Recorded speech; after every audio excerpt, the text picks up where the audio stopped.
My name's PVE. You can call me Peebs, PB, whatever tickles your pickle. Either way, today we're going to be talking about Magic the Gathering and Final Fantasy XIV specifically because we are going to see and go through the love and care for detail that Wizards of the Coast and the Square Enix team had to make this set and all kinds of stuff in there. We're not going through the whole thing, we're going through a few cards. This video is for both Final Fantasy XIV players and Magic the Gathering. I will warn you though, 14 players, there will be spoilers. We are going to go overview, because again, we don't want to overwhelm people because the story is kind of a lot. But we're going to go and talk about how much time and effort went into these cards and how they nailed it. If you're looking for my credentials, that's my Warrior of Light. Look how fucking cute she is. Here we go. Oh, and I've been playing Magic since 2000s. Stopped for a long time because I had nobody to play with, and recently picked it back up about 6 months ago playing Commander, which that's really fun. I no longer like Standard. It's really fun. Anyway, we're going to start off with some basic tokens, which should just be art, move along, it's fine. Okay, but this art actually goes further. 14 players, you see it. So, we got a bunch of hero tokens for this deck. Makes sense? You create heroes. What's interesting is that we have a very diverse, a very full color cast of different races, of different choices and characters all over here. And it's fun to see.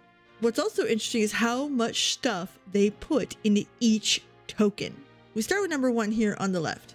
We've got Gridania, which is one of the 3 main cities you start in the game. We have we start with the Conjurer. In the background, we see the flavor of the town, who's usually in it, the colors that they wear. You'll also notice some gear on the ground. I don't know which classes this is or jobs, but you'll see a pattern as we go. Let's go to the next one. We're looking at Limsa Lominsa. Again, one of the 3 main cities that you start out in. We are looking at a rogue/ninja. Love the art, but look in the back. We have a scythe for our Reaper players. So they're starting to add more fun stuff in there. Let's go down. We've got a machinist coming out of the Crystal Tower.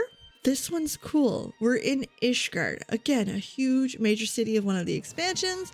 We've got the Dark Knight's Blades. We are a summoner. And I kind of really like the look of wonder in her eyes. Like, I love it. It's so cute. It keeps getting better. We've got a Black Mage sitting in, I believe, Charlayan, which is one of the main cities of Endwalker, with a summoner. That's right, little summoner fairy. Looking fantastic. This one's my favorite. So here we have Meteor. Final Fantasy players know who this is. Meteor is the representation of you and your character in cutscenes, in cinematic trailers, etc. What he's currently wearing is important. That's the adventurer's gear that you get for completing quests. The adventure continues. He's moving on to the next adventure. And again, this character is well known to play a lot of different jobs. You'll notice that the jobs that he's got there, the ones that he's carrying on his back, are actually in the cinematic trailers. Again, there's so much stuff that went into this. It's incredible. So what does he got? We got a Dragoon Lance. All right, we see that. We've got the Samurai Blade, and we've got a Paladin Sword. This is perfection.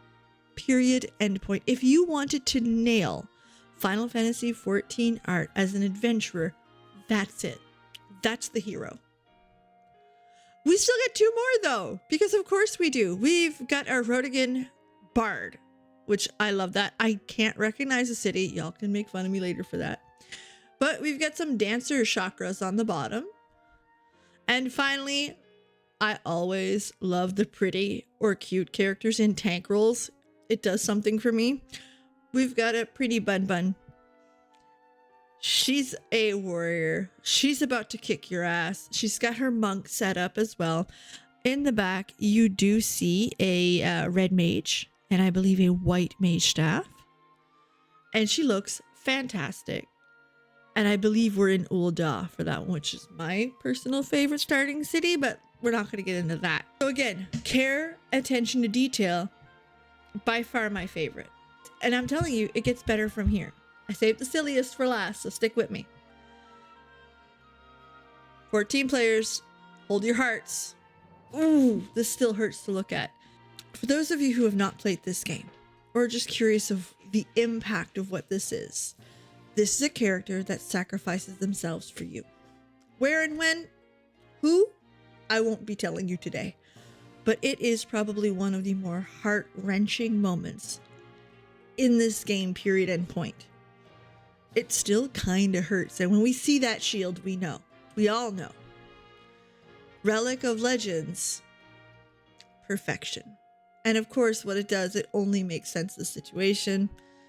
It's a pretty decent artifact. What makes this special is, of course, the flavor text. A smile better suits a hero.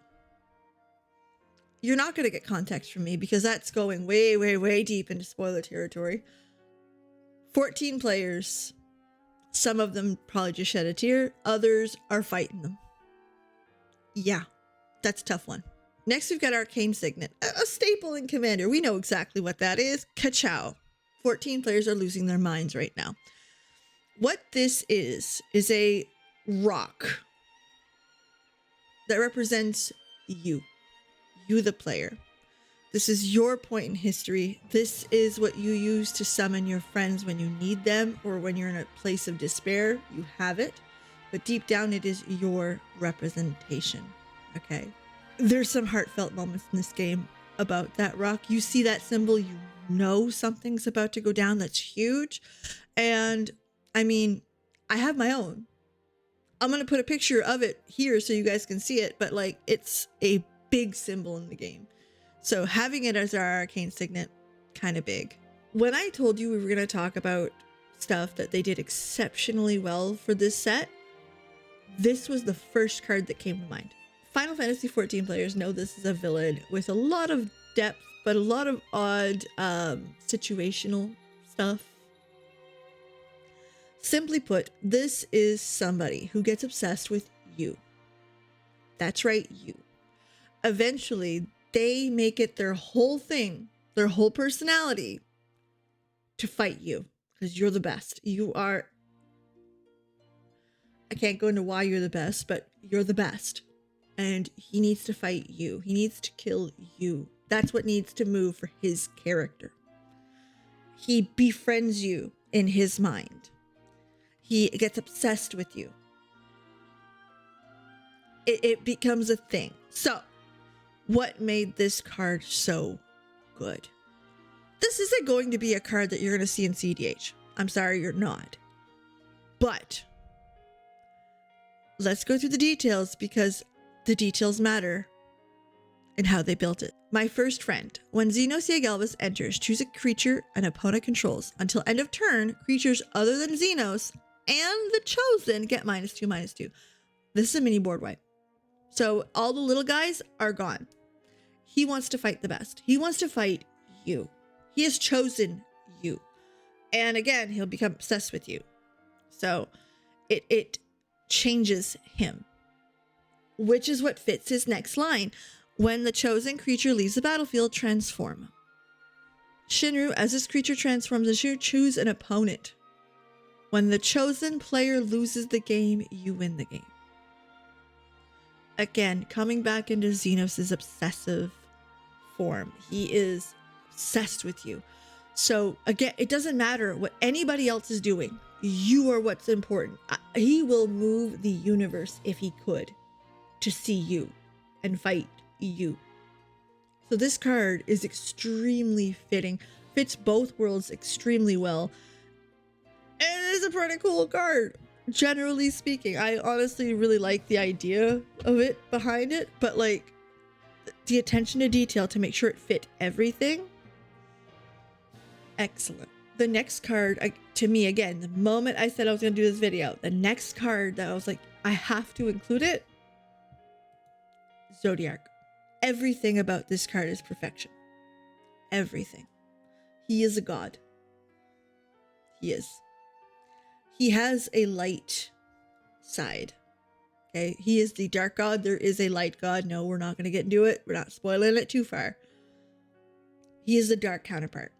So him being 5 black mana is huge. It's extremely important. They could have done 2 and 3 colorless. No, they made it 5 black, which fits that character to a T. Indestructible. He is indestructible. Can't go any further, but he is indestructible. That fits. This is the part that kicks us all in the stomach because it's wow. When Zodiark enters, each player sacrifices half of the non-god creatures they control rounded down. Whenever a player sacrifices another creature, it puts a +1/+1 counter on Zodiark. Final Fantasy players, they nailed it. They nailed it. They nailed it. They blew it out of the park. So, what's going on? In the lore of the game, this god was created at a moment of uncertainty, a moment of terror by a populace. They didn't know how to deal with the situation that they had in front of them. So an option that opened itself up was, we create this god to protect us. But this god has a cost. It costs 50% of our population. What's fucked? And what, again, fits Magic the Gathering here, because you have to sacrifice half your shit too. That populace consented. They were glad. They filled the 50% line without question, without debate. They were happy to sacrifice themselves to save their populace, and thus created Zodiark.